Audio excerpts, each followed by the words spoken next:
میرے حضور علیہ السلام کے پاس ایک عورت آئی اور اس نے آ کر کہا حضور میں فلاں بنت فلاں ہوں. تو حضور میں تمہیں جانتا ہوں. تو انہوں نے کہا کہ حضور میرے چچا کا بیٹا ہے وہ میرے سے نکاح کرنا چاہتا ہے. تو حضور میں آپ کے پاس آئی. اس نے کہا حضور وہ عبادت گزار. حضور میں اس کو جانتا ہوں. عرض کی حضور مجھے یہ بتائیں وہ میرے سے نکاح کرنا چاہتا ہے تو مجھے بتائیں اگر میں نکاح کروں تو میرے اوپر کیا حقوق ہیں جو میرے شوہر کے والے سے میرے اوپر لازم آئیں گے.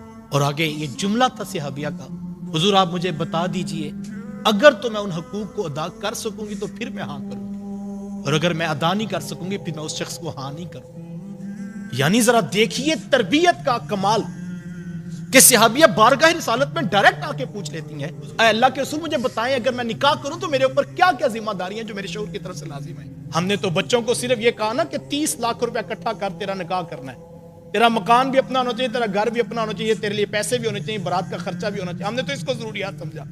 لیکن حضور علیہ السلام کی بارگاہ میں صحابی آئی تو سوال کیا حضور اگر میں ہاں کروں تو مجھے بتائیں میرے اوپر حقوق کیا کیا لازم آئیں, کیا کیا ذمہ داریاں جن کو مجھے نبھانا ہوگا اپنے شوہر کے حوالے سے مجھے بتا دیجیے اور اگر میں وہ نبھا سکوں گی تو میں ہاں کروں گی ورنہ میں ہاں ہوں. تو حضور علیہ السلام نے کتنی بڑی مثال دی اور حضور فرمایا کہ شوہر کا حق یہ ہے اگر وہ بیمار پڑ جائے اور اس کے نتنوں سے خون اور پیپ بہے اور تو اپنی زبان کے ساتھ بھی اس کو صاف کرے تو پھر بھی حق ادا نہیں ہوگا.